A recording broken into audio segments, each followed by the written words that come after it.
Electrical interview के free course की इस वीडियो में हम इलेक्ट्रिकल से जुड़े कुछ बेसिक इंटरव्यू में पूछे जाने वाले क्वेश्चन और उनके आंसर के बारे में बात करने वाले हैं। तो चलिए शुरू करते हैं अपनी इस वीडियो को। तो सबसे पहले आपसे जो सवाल पूछा जा सकता है वो ये होता है कि आप इंडक्शन मोटर को किस तरीके से चेक करेंगे। मान लीजिए आपकी कोई इंडक्शन मोटर लगी है आपकी साइट पे, अगर वो काम नहीं कर रही है, वो खराब हो जाती है, तो आप उसको किस किस तरीके से चेक करेंगे। तो इसका जवाब आपको ये देना है कि उसको हम मेनली 3 तरीके से चेक कर सकते हैं। एक हमारा रेजिस्टेंस मेथड होता है, एक कंटिन्यूटी मेथड होता है और एक हमारा मैगर टेस्ट होता है। इन 3 तरीकों से हम हमारी जो मोटर है उसको चेक करेंगे। अब जो यहाँ पे रेजिस्टेंस मेथड है इसको हम मल्टीमीटर की सहायता से चेक करेंगे। जो हमारी मोटर में वाइंडिंग होती है, सिंगल फेज की है 2 वाइंडिंग होगी, 3 फेज की है 3 वाइंडिंग होगी। अब उनके जो टर्मिनल है उनको हम खोल के अलग अलग कर लेंगे और अब मल्टीमीटर को रेजिस्टेंस पे सेट करके जितनी भी वाइंडिंग है उन दोनों के सिरों पे एक एक जो मल्टीमीटर की नोब है वो लगा के चेक करेंगे और इसी तरीके से हम जितनी भी वाइंडिंग है उन सभी का जो रेजिस्टेंस है वो चेक करेंगे। अगर तीनों का रेजिस्टेंस लगभग एक जैसा ही आ रहा है तो इसका मतलब हमारी मोटर सही है। और अगर किसी भी वाइंडिंग का रेजिस्टेंस बहुत ही कम या फिर बहुत ही ज्यादा आ रहा है बाकी वाइंडिंग के मुकाबले, तो हमारी उस वाइंडिंग में कुछ ना कुछ जरूर गड़बड़ होगी। अगला जो मेथड होता है कंटिन्यूटी, यहाँ पे आप जितनी भी वाइंडिंग है इनकी कंटिन्यूटी को चेक कर सकते हैं। यानी कि आप मल्टीमीटर को कंटिन्यूटी पे सेट करके मल्टीमीटर की एक नोब एक वाइंडिंग के एक सिरे पे, दूसरी दूसरे सिरे पे, तो अब ऐसे में अगर आपकी जो कंटिन्यूटी है वो सही आ रही है तो आपकी वाइंडिंग जो है वो सही मान सकते हैं। और अगर कंटिन्यूटी नहीं आ रही है तो आप ये मान के चल सकते हैं कि जो आपकी वाइंडिंग है वो जल चुकी है। इसके अलावा मैगर टेस्ट में आप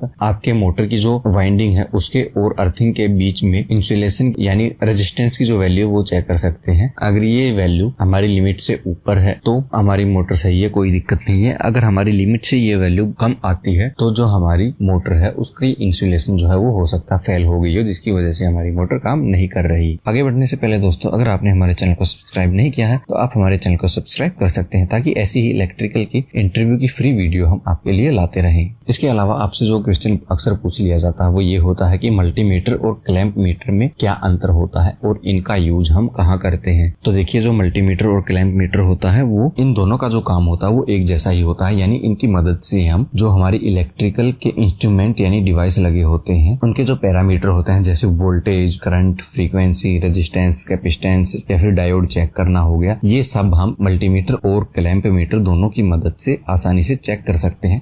इनमें सिर्फ डिफरेंस इतना होता है, जो हमारा मल्टीमीटर होता है उसमें सिर्फ 2 वायर होते हैं, उन 2 वायर की मदद से ही सारे पैरामीटर को चेक करते हैं। जबकि जो हमारा क्लैंप मीटर होता है उसमें आगे एक क्लैंप लगी होती है। इस क्लैंप को हम किसी भी वायर में डाल के उसका जो करंट है वो चेक कर सकते हैं। यानी जो हमारा क्लैंप मीटर होता है उसमें हम करंट को बड़ी आसानी से चेक कर सकते हैं। जबकि जो मल्टीमीटर है उसकी मदद से हम अगर करंट को मेजर करेंगे तो वहां पे हमें मल्टीमीटर को सीरीज में कनेक्ट करना पड़ेगा, जिसकी वजह से हमारा जो मल्टीमीटर वो खराब भी हो सकता है। अगला जो क्वेश्चन आपसे पूछा जा सकता है वो ये होता है, जब हम किसी भी सिस्टम पे काम करते हैं तो वहां पे इलेक्ट्रिक शॉक से बचने के लिए हम क्या क्या कर सकते हैं। तो जब भी हम कहीं पे काम कर रहे हैं तो इलेक्ट्रिक शॉक से बचने के लिए हमें, जब हम काम कर रहे हैं तो हमें केयरफुली होके काम करना पड़ता है। इसके अलावा जो हम काम कर रहे हैं तो हमें जो सेफ्टी इक्विपमेंट है जैसे ग्लव्स हैं, गोगल्स हैं या पीपीई किट्स हैं, इनका इस्तेमाल करना चाहिए हमें किसी भी तरह के शॉक से बचने के लिए। इसके अलावा जो हमारे टूल्स होते हैं वो प्रॉपर टूल हमें यूज करने चाहिए। जो हमारे पैनल होते हैं या हमारी जो लाइन होती है, जो भी हमारा सिस्टम है जहाँ पे हम काम कर रहे हैं, हमें उस पे लाइव काम नहीं करना चाहिए। यानी उस पैनल या उस सिस्टम को इलेक्ट्रिसिटी से आइसोलेट करके उसके बाद ही हमें यहाँ पे काम करना चाहिए। इसके अलावा जो हमारे इक्विपमेंट है जिनको हम अपने काम करने के दौरान यूज कर रहे हैं वो फॉल्टी नहीं होने चाहिए। वो इक्विपमेंट सारे सही होने चाहिए, ठीक से काम कर रहे होने चाहिए। इसके अलावा जब हम कहीं पे भी काम कर रहे हैं, मान लें हमारा एक सिस्टम है यहाँ पे हम काम कर रहे हैं, तो पैनल पे जहाँ से इसकी पावर सप्लाई आ रही है वहाँ पे और जो हमारी काम करने वाली साइट है वहाँ पे हमें प्रॉपर टैगिंग यूज करनी चाहिए ताकि दूसरों को पता लग सके कि यहाँ पे कोई काम कर रहा है और